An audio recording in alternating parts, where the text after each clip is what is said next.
जहां आपको बता दें कि कौशाम्बी जिले में 2 साल पहले 8 ब्लॉकों में परियोजनाओं के लिए 8 मशीनें आधार कार्ड बनाने के लिए खरीदी गई थी। लेकिन इस समय किसी भी परियोजना में कोई मशीन काम नहीं कर रही है।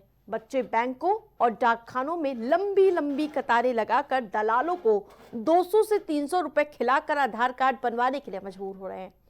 आलम यह है कि ग्रामीण क्षेत्र के रहने वाले लोग बच्चों को स्कूल न भेजकर सुबह 5 बजे से लाइन लगाकर अपनी बारी का इंतजार करने को लगा देते हैं। हालात और भी दूभर तब हो जाते हैं जब इनकी बारी आने से पहले ही समय समाप्त हो जाते हैं और उसकी घोषणा कर दी जाती है और बैंक और डाकखानों और इसके साथ साथ कर्मचारियों के अगले दिन की तारीख देने को लेकर वो वापस निराश घर वापस लौट जाते हैं, जिसका परिणाम होता है कि अगले दिन फिर उन्हें सुबह से लाइन में लगाकर घंटों इंतजार करना पड़ता है और इस तरह गरीब जनता सरकारी संस्थानों के चक्कर काटती हुई नजर आती है, जिससे उसका आर्थिक और मानसिक नुकसान सीधे तौर पर देखा जा सकता है।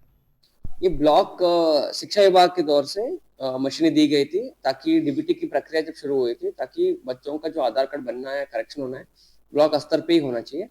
हमारे सूचना के हिसाब से 6 परियोजना में चल रहा है सही से। 2 परियोजना में कुछ दिन के लिए नहीं था, शिक्षा विभाग से फिर से 2 और भेजी गई है। उसको और मॉनिटर करना के लिए हम लोग तैयारी कर रहे हैं और इसको कोशिश करेंगे कि कोई भी हमारा बच्चा आधार कार्ड बनाना है डीबीटी प्रणाली में आने के लिए, वो कहीं बाहर ना दौड़े, हमारे बीआरसी पे ही जाए और वहीं पे उसका पूरा संशोधन या जो भी आधार रिलेटेड मैटर्स है वही सॉल्व रहा है।